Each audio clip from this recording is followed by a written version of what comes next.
다음은 존경하는 최이배 위원님 질의하시기 바랍니다. 예, 아무튼 이렇게 어렵게 청문회가 열리게 된 점 다행스럽게 생각하고요. 특히나 조국 후보자와 저는 민주당이 그 기자간담회라는 식으로 의회 민주주의를 훼손한 부분이 그나마 오늘 좀 치유가 됐으면 좋겠습니다.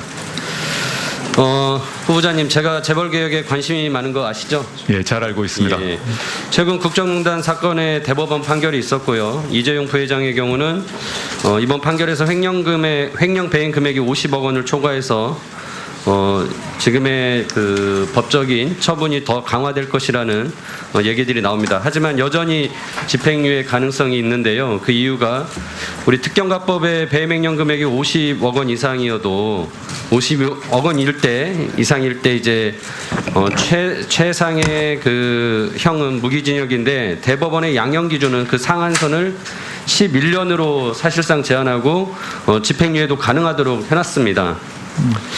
법 적용을 구체화하고 예측 가능성 높이는 수준을 넘어서 저는 이제 이 양형 기준이 입법 취지를 몰각한 것이다라고 생각하면서 우리 특경가법의 주무부처인 장관으로서 후보자로서 이 양형 기준 개선이 필요하다고 생각하는데 어떻게 생각하십니까?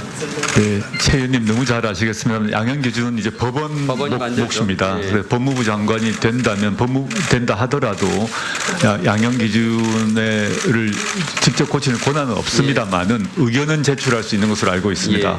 지금 말씀하신 취지에 따라서 아마 저로서는 이런 문제가 특히 이제 필요하다는 동의하시는 필요하다고 거죠? 생각하고 있습니다. 예, 알겠습니다. 그 대법원 판결에서 이재용 부회장의 승계 관련해서 부정한 청탁이 있었고 또 경영 승계 불법성을 확인을 했습니다. 또한 승계 불법성에 관련해서는 지금 삼성바이오 분식회계 사건이 수사를 하고 있고요. 이 부분도 철저히 이루어져야 된다라고 생각하시죠? 예, 물론입니다. 예.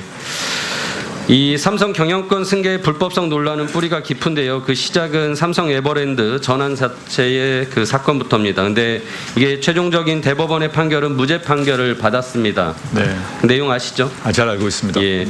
그 무죄 판결을 받은 삼성 에버랜드의 전환사채 판결에 대해서 어떻게 생각하십니까? 저는 그 사건에서 개인적으로는 배임에 해당한다는 생각을 가지고 있었습니다. 예. 예. 우리 후보자님이 형법 교수시니까 그 무죄를 영어로 innocent가 아니라 not guilty다라고 이렇게 표현하는 것이 무슨 뜻인지 좀 간략하게 한번 국민들을 알아듣기 쉽게 좀 설명해 주시겠습니까? 무죄라 하면 완벽하게 혐의가 없다는 뜻이 아니라 검찰이 입증을 다하지 못했다 이런 의미로 알고 있습니다. 예. 그러니까 무죄라 하더라도 부당함은 있을 수 있다라는 거죠. 예, 맞습니다. 예. 이재용 부회장의 경영권 승계에 대해서는 무죄 판결을 받았으나 부당하다고 생각하십니까? 제가 대법원 판결의 결론에 대해서 제가 언급하기는 조금 조심스럽다 말씀드리겠습니다. 개인적 학자로서의 의견은 아까 말씀드렸듯이 배임이라는 생각을 가지고 있습니다. 그렇지만 지금 시점엔 조금 곤란한 것 같습니다. 아무튼 뭐 답변을 명확히 말씀하지 않았지만 정당하다고는 생각하지 않는다라는 취지로 이해를 하겠습니다. 만일 이재용 부회장이 이 앞에 있다면 그러한 부당한 이득을 얻은 것에 대해서 어떤 말씀을 하시겠습니까?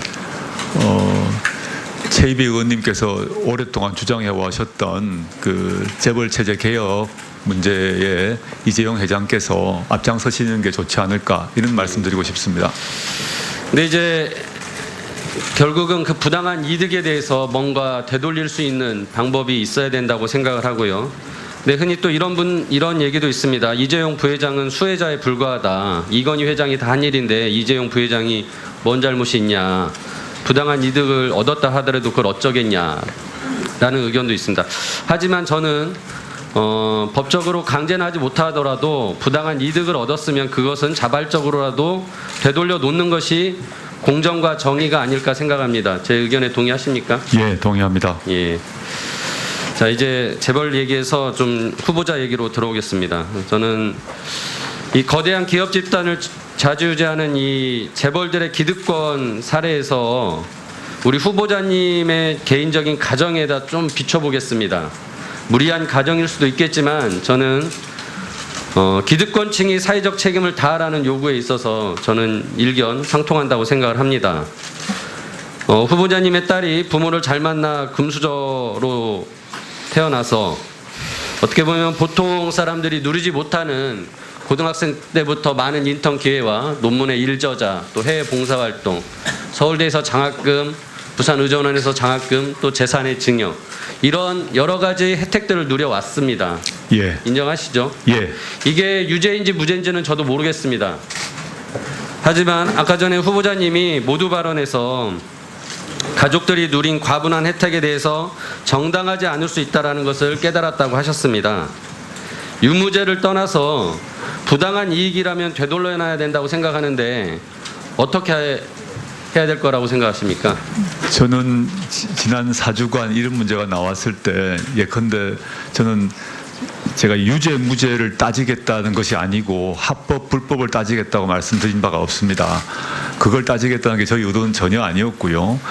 예를 들어서 지금 최 의원님이 말씀하셨던 이런 장학금 문제는 적정 시기가 되면 어디로든 다 환원을 해야 된다고 생각합니다.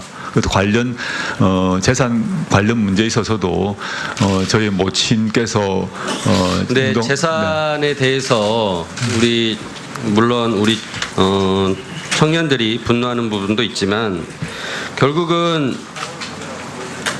의대 학생이 되었고 의사가 될 거라는 그 어려운 그 과정을 그렇게 쉽게 간 거에 대해서 분노하고 있는 겁니다.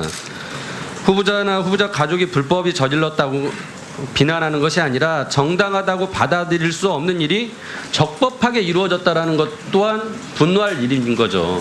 예. 지금까지 후보자가 얘기했던 내용이 그런 내용 아닙니까? 예. 이게 2010년 9월 달에 경향신문에 쓰신 내용이에요. 카스트를 깨는 것이 정의다. 혹시 글 기억나십니까? 예, 어렴풋이 기억이 납니다. 예. 정부기관이나 뭐 공기업 등의 고위 공무원 낙하산이 그 자식들이 낙하산으로 내려와서 똥돼지가 된다는 것에 대해서 비판하신 내용이에요. 예. 그리고 헌법에서 금지하고 있는 사회적 특수계급을 절대 사회적으로 허용해서는 안 된다라는 내용을 담고 있습니다. 저는 후보자께서 지금까지 말씀하신 내용들을 스스로 지키려면은 위선적인 지식인이 아니려면은 저는 따님에 대해서도 우리 국민들이 납득할 만한 조치가 있어야 된다고 생각합니다. 어떻게 생각하세요? 지금 최 의원님의 말씀 취지가 무엇인지 좀 미루어 짐작이 됩니다. 제가 청문회를 마치고 난 뒤에 제 딸아이, 저 개인이 아니라 딸아이의 문제도 이기기도 하기 때문에 같이 논의해서 그 결정을 하도록 하겠습니다. 최 의원님의 말씀 충분히 이해하겠습니다.